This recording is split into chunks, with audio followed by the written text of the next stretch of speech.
झरीगाँ विधायक भामिनी आश्रम स्कूल परिदर्शन। नवरंगपुर जिला झरीगाँ निर्वाचन मंडल जनप्रिय विधायक नरसिंह भत्रा आज अमरकोट ब्लॉक भामिनी पंचायत सदर महकुमा स्थित सरकारी आश्रम विद्यालय को परिदर्शन कर सूचना मिली।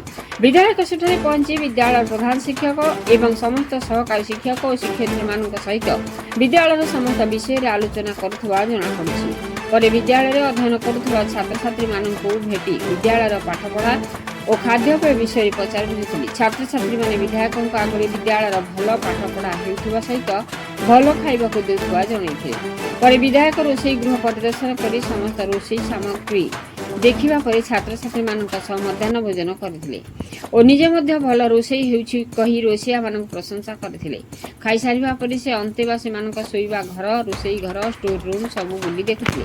सफा सुतरा थिबा देखि खुशी होइथिले। पिलांको अंडा दिया जाउछि ना नाही बोली पचारि बुझिबा परे जानिबाको पाइले कि विद्यालय रे सबुदिन अंडा दिया जाउछि। हेले किछि दिन तले विद्यालय 6 जन छात्र झाड़ार आक्रांत होगा पर विद्यालय कर्तृपक्ष डाक्टर पाखक नहीं जाइथिले। डाक्टर पिलामानक स्वास्थ्य परीक्षा करी औषध पत्र देवा सह किछि दिन पाई छात्र छात्री मानकु अंडा बदल रे फलमूल देवा पाई परामर्श देथिले। तेणु विद्यालय रे किछि दिन हेबो अंडा बदल रे फलमूल ही दिया जाउथला।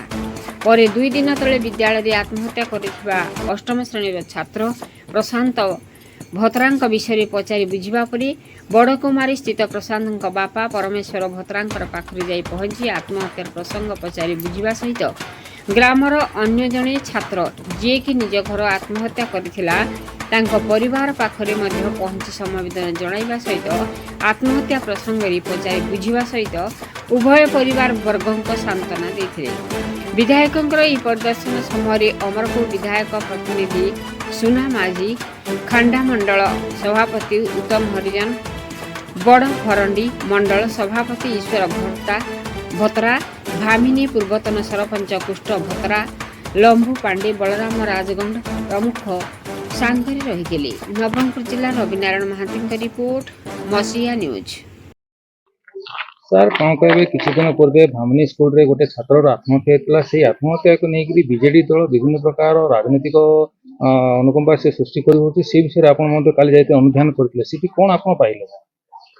हाँ विगत 20 तारीख रे जो बीजेडी बीजेडी दल गोटे फैक्ट फाइलिंग कमिटी करके जो से छात्रटा से स्कूल जो फांसी मृत्युवरण कर विषय सब तदंत करने जाइए।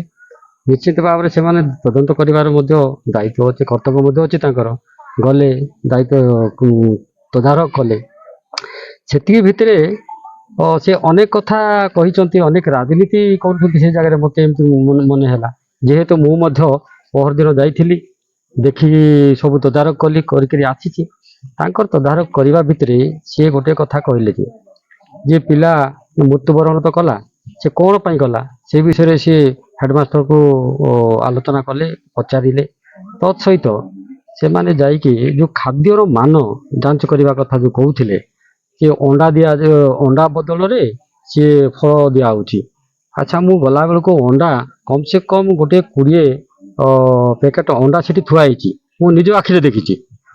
तो से डॉक्टर कौन कर स्कूल रे 5-6 जन पिला झाड़ा बांती होता पूर्व किछि दिन आगु। तो डॉक्टर आसिले देखिले जे झाड़ा बांती होची प्रबल गरम तापर अंडा देले ए समय अनेक प्रकार रोग व्याधि होबो तेणु ताकू बंद कर किछि दिन पई बंद करबा पई सजेशन दैथिले डॉक्टर। तो से जे हेडमास्टर तांकर सजेशन अनुसार से दिन से फलमूल पिला को देइछंती। तो सेतिकी भितर मध्ये किछि पिला फलमूल खाउछंती शाकाहारी मध्ये अछंती से भितर।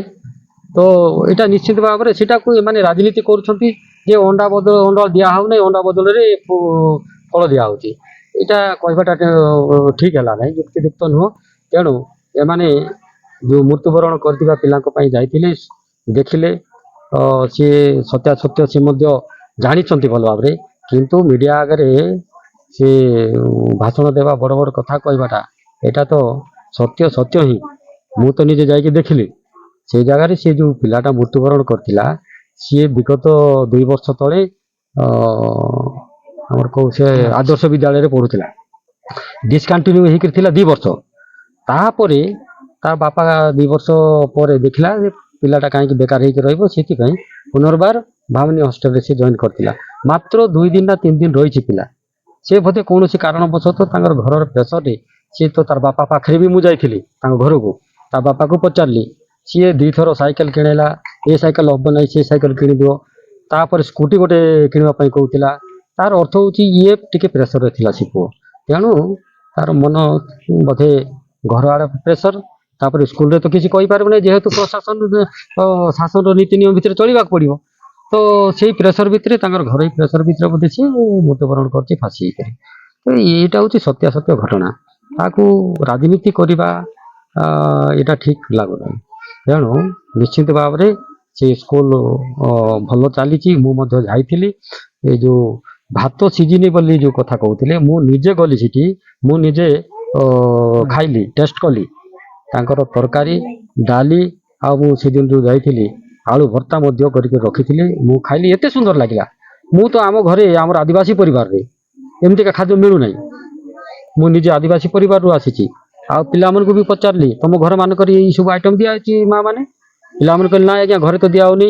ହେଲେ ଏଇଠି ଭଲ ଲାଗୁଛି ନା ନାଇଁ? ହଁ ଖାଇବାକୁ ଭଲ ଲାଗୁଛି ଆଜ୍ଞା।